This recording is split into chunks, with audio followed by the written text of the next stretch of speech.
Thank you so much. Please be seated. So I just like to have a brief interaction with you, sir. One is that hoteliers, if they want to start a restaurant, a bar, whatever it is, so many licenses, permits, everything needs to be taken. But there is no level playing field, in the sense that so many street vendors are now increasing. Number is increasing in Mumbai in almost every ward which is there. Even opposite that BMC head office, so many people are coming up. They violate. They have no license, and even if they have license, they violate all the things. So cannot something be done? And more than anything else, they pose a major risk to the public health. The most unhygienic condition in which they prepare things, and there is a Supreme Court ruling which has banned the preparation of food in open thing, use of LPG gas, oil, and all that. But Supreme Court orders, everything is being violated in a big way. I'd like to know what needs to be done from the BMC side to, if not completely stop street food, but at least bring some control over it. In the point of, in terms of public health. Namaste, good morning. सगळ्यांना नमस्कार माझा. First of all, this is my second consecutive year to attend the AGM, not AGM as such, but the seminar followed by AGM. So thank you very much for inviting me here, Mr. Sudhakar Shetty, Mr. Vijay Shetty, Mr. Sunil Shetty, Mr. Santosh Shetty, Mr. Niranjan Shetty, Mr. Balkrishna Shetty. Shetty, Not yet. Sorry. And all those who are present here, non-Shetties also. The entire city of Mumbai is undergoing unprecedented transformation in terms of infrastructure, in terms of redevelopment, and in terms of various service deliveries.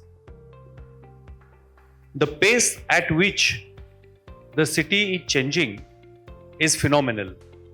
And this is not that we are claiming as a BMC or as a government, but every one of you is witnessing, and every one of you is a part and stakeholder of this new city, new Mumbai, without compromising with the spirit or soul of Mumbai.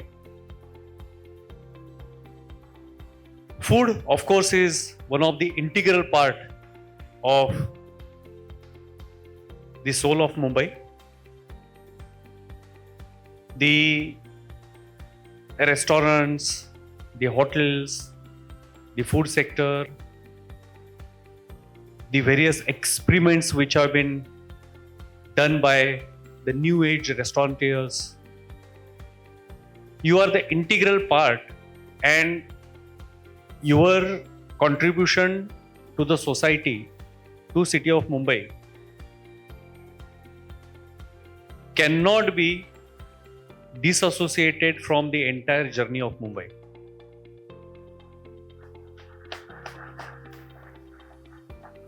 So people always fondly associate themselves with a particular kind of a food, or particular kind of a restaurant, or particular kind of a chef. The new generation, G generation, is associate themselves with lot of experimental food.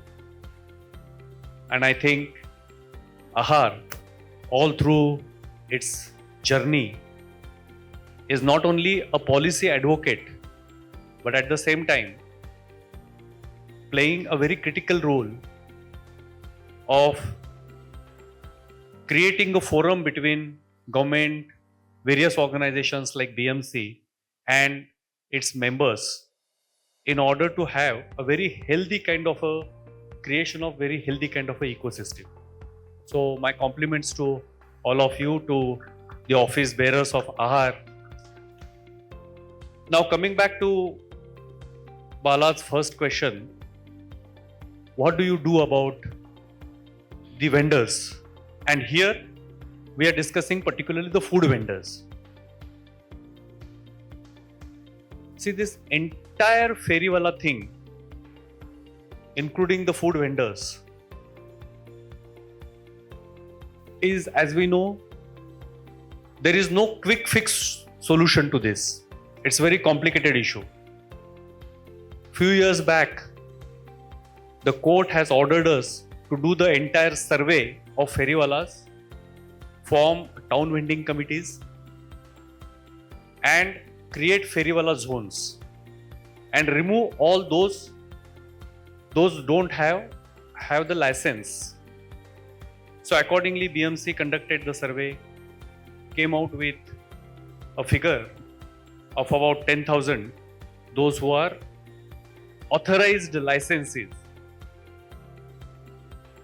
Conducted the elections of all those feriwalas, including the food vendors, and submitted its reports to the court, which is, for whatever reason, court has still not taken on the decision on that. We are constantly following that. Once we officially recognize the licenses, at least we and police together will be able to take effective actions against non-licenses, and the feriwala zones can be specified, created, and then there will be some kind of a order into the entire method in madness. Today that question is still suspended. We take action on regular basis, particularly near railway stations, near some tourist points. But again, as long as the town vending committees at the ward level are not functioning, where of course representatives from your side also will be the part of that thing, the effective implementation of hawker policy is not happening. So we are still trying our best to convince the court, and surprisingly it is court's direction only to have this kind of a thing, and still it has gone into the court for some technical reasons.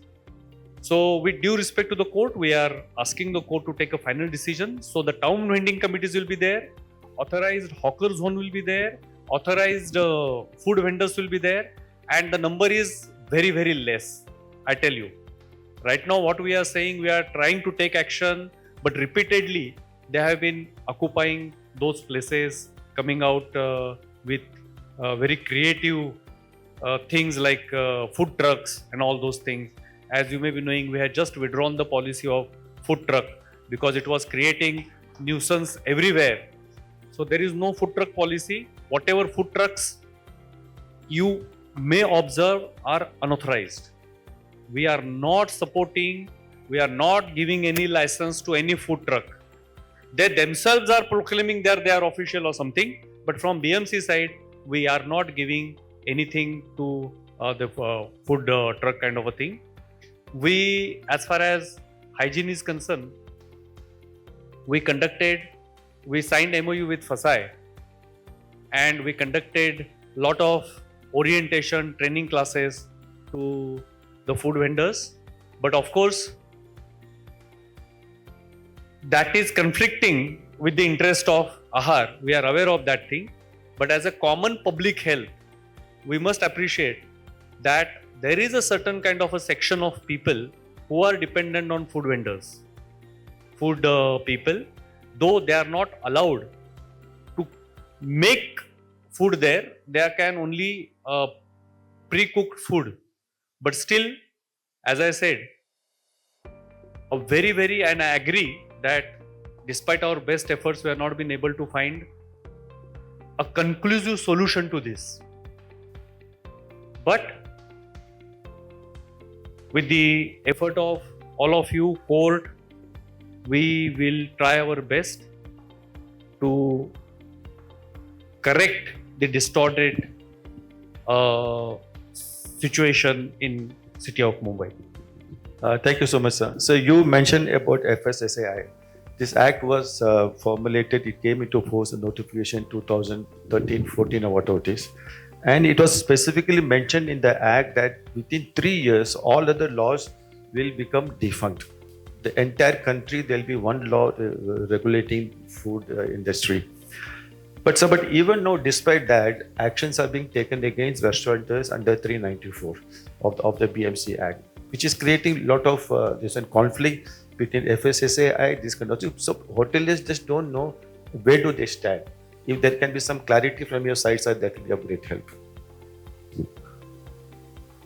This is again a very long pending chronic issue of duplication, so-called duplication of agencies, where central government has come out with FSAI and BMC has got its 1867 Act of Section 394, where the health and sanitation is the prime important of each and every Mumbaiker, and we have been entrusted legally, statutorily to take care of the discharging of the duties as far as the health and sanitation is concerned. Now, we had multiple meetings with Ahar, previously also, not now, and we realized that yes, there are some grey areas as far as the role of FSAI is concerned and role of BMC is concerned. So right now we are trying to recalibrate the entire thing, and how? By a couple of things, like for example, the sanitary inspector visiting the restaurants. Actually, it is not expected that apart from the sanitation, he or she will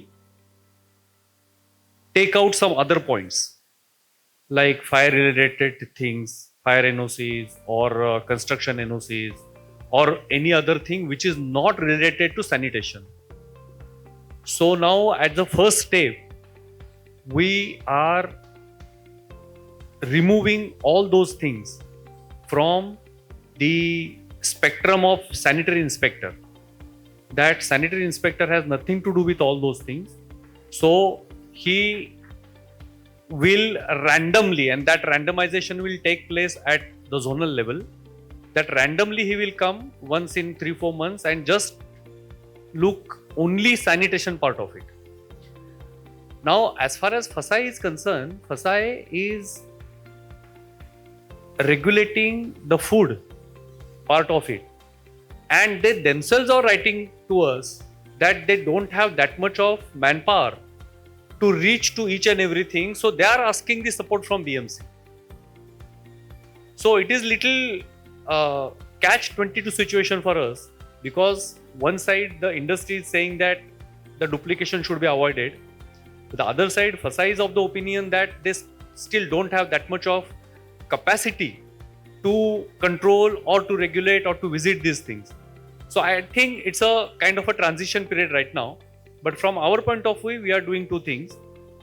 First, as I said, that the sanitary inspector will take care only of sanitation and nothing else. That is number one. Secondly, I take this opportunity to appeal to all of you that the licenses which are given under 394, those licenses can be renewed once for 5 years. But many times there are two issues. One is at ward level, some of the MOs or sanitary inspectors, they have disabled that non-renewal clause. And that is why automatically your license comes next year for the purpose of renewal. So we are issuing the direction that that non-renewal should be removed from the system, IT system. And secondly, your members also should insist that we don't want annual renewal. You also should insist from your side. I think the message should go effectively to all the members. I'll take this opportunity to appeal to all of you that you also should ensure and insist that we want only 5-year renewal and not 1-year renewal. So I think it's a mutual thing, and we'll be able to sort out this issue. Though in ease of doing business, we have claimed that we have achieved this 5-year thing, but operationally it is not happening. So as far as 394 is concerned, we can find out the intermediate solution, not the final solution. Final solution we'll have to work out with the central government also. Thank you. Here I would like to put in, sir. This is a central legislation. They have made one law for the entire country for the food industry. Now, the question is not of license, the question is of regulation. Today, you require one license, so that is FSSI license is a must. Without that, we cannot operate. For regulation, if the FSSI wants the help of the medical department, because it's a state subject under the Food and Drug Department, that can be done. What our association is requesting is license should be one. For regulating this, they can take the help of BMC or the Food and Drug Department. That is our suggestion, sir. Because there is lot of hassles when a person applies for a license. Because the medical officer is only a coordinator between the building department and the fire brigade department. From the building department, what you're supposed to get is a no action pending. What does that mean, sir? If there is a notice given to that establishment, they have to say there is an action pending or there's no action pending. But we don't get that no action pending unless we go and meet them personally. And fire brigade, we are saying fire brigade is a must because it's for our own safety and for the safety of the public also. Even in case of occur, when the Supreme Court gave the judgment no cooking on the road, that was for two things. One is the public hygiene and one is the public safety.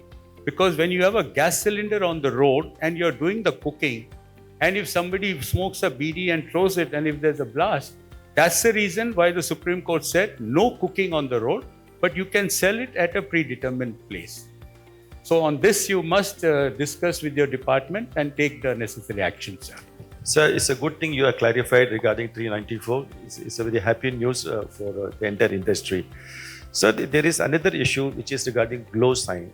So many restaurants have glow signs to tell the people this is the name of the restaurant, Hotel Sudhakar International or Santosh Restaurant or whatever it is.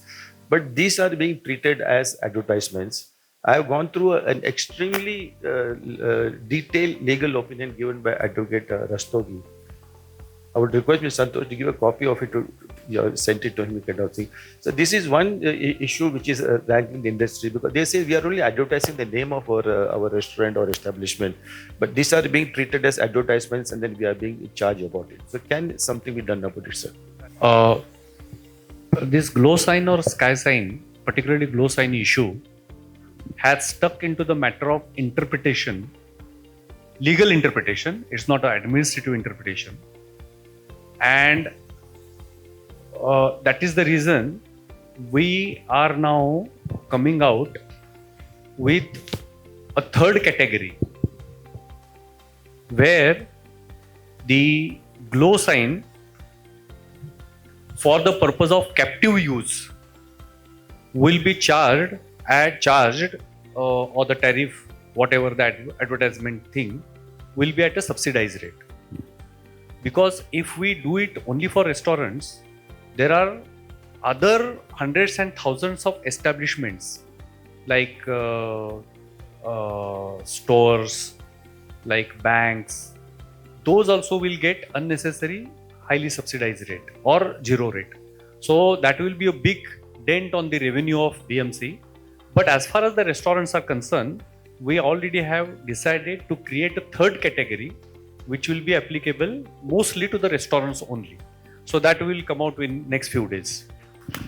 So that is one more good news for all of you in the industry. So just one final issue, which is the matter of awnings. Now, awnings are given what is called monsoon shade permissions are given every year. I think by October, we are kind of asked to withdraw that.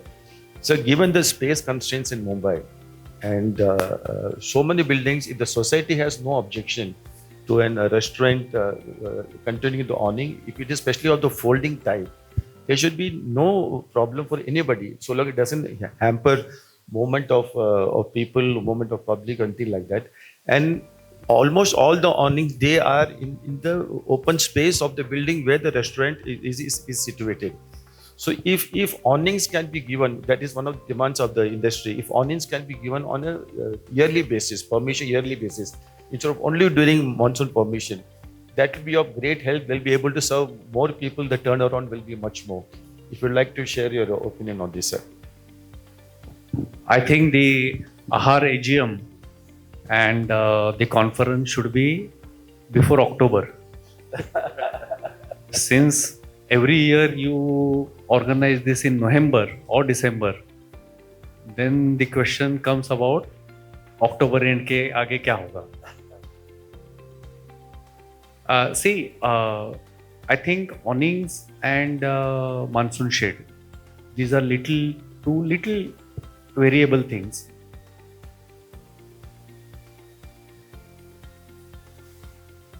नियम जे लोक पाळतात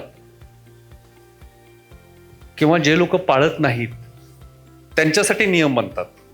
rules are made because there are non compliant people. Rules are not made because there are compliant. So that is the problem. Once you make a rule and say that only awnings at certain these things are allowed, then there will be quite a few, don't feel bad, but that is the fact, that there will be quite a few people who will be keep extending the awnings, then putting the poles, closing it, taking it inside. So there are hundreds and thousands of cases, all of not of restaurants, but various establishments. So the problem is that if somebody is ensuring the compliance, that only this thing is allowed and this is for the purpose of either security from the weather or from beautification or for enhancement of the business, that should not be a problem. But set of rules are made just to ensure. Now, as far as the monsoon shades are concerned, let me tell you a couple of things I might have mentioned last time also. After the development plan 2034, which came into the force in 2018, there is a general enhancement in FSI. So the shades which are not obstructing any fire related things and those shades which fit into the enhanced FSI. So don't call them shade, no, get it permanent. We are ready to do that thing. As far as there is no FSI violation, and as I said, DP has already increased the FSI for almost every building, every plot. So the building architect or the society architect particularly, because this may not be the FSI is for the entire society, not for the restaurant. If it is a standalone restaurant, it's a separate matter. However, if there is additional FSI, it is always better to get that monsoon shade regularized instead of every year going for the new shade. And we are ready to do that thing. In fact, in couple of cases we are done also. I remember I advised the people that don't ask for the permission, get it regularized. And it was permissible in the FSI. But your architect or society should take little effort and find out whether how much FSI is available, how much FSI is consumed by this monsoon shade, and whether the monsoon shade is obstructing the fire related activities. If these things are ensured, I think it is always better to have a beautiful monsoon shades on the, particularly on the terrace or the open areas which not obstructing the fire tenders. So it is always better to get that thing done instead of asking the extension of monsoon shade, time period for the monsoon shade. Now the question will come where the FSI is completely consumed. So there nothing can be done, frankly. It has to be permissible FSI, but 99% of the buildings in Mumbai have got additional FSI. That is why the redevelopment everywhere. So please get hold of your architect, get hold of, I will give the building permission engineer from my side, prepare a proper ward level kind of a meeting, and get those monsoon shed permanently regularized. Sir, there is another alternative. If I put a retractable awning, because only when it is required, the shade is there. But today there is a limit that from the building line, you can go only up to 6 feet. And sometimes our compound wall is around 8 feet or 10 feet. Can that be considered? That is number one. Number two, what is happening today is BMC's rule is as per as 2034. But if it is a MADA building or if it is in an MIDC, there they give the permission. So what happens is the next door building can do everything, and because I come under BMC, I cannot do. So this is the discrepancy which is happening. No, whosoever the agency may be, the development control rules are the same. The permitting authorities may be different, but DCPR is the same. So if agency is giving the permission by not following DCPR, that's actually violation. It is the same rules applicable to everyone, whether it's a MAHADA, whether it's a SRA, whether it's a MMRDA, even BKC, same set of rules. So rules, DCPR is the same. In your Agencies office, are different. No, in your office, we have given one letter Yeah. of the MADA. Please look into that, because that disparity should not be there. That's what we are asking. No, but if somebody is, I'm not talking agree about with any name of any agency, but somebody is going beyond the DCPR and giving the permission, it is actually violation. That's what I'm saying. We will check on that thing. In the entire city of Mumbai, only that Morol MIDC area, small MIDC area, there the MIDC rules are applicable. Otherwise, the entire city, only one DCPR is applicable. There is no second DCPR which is applicable for city of Mumbai, whether it's a MAHADA, whether it's a BMC, whether it's a MMRDA, whether it's a SRA, whether it's a BPT, only one set of rules. As far as the awnings are concerned, let me discuss again with my engineers. But again, our problem is only from the movement of fire engine and fire tenders. If touch wood, if some bad thing happens and the awnings are not retracted and something happens and the fire tender not been able to go, so that may create kind of a problem. That is why I think it's retractable awnings are not promoted in a big way, but we can find out the solution to it. Yeah, thank you. Sir, there are so many questions still pending to be asked, but sir has got very urgent commitments for the day.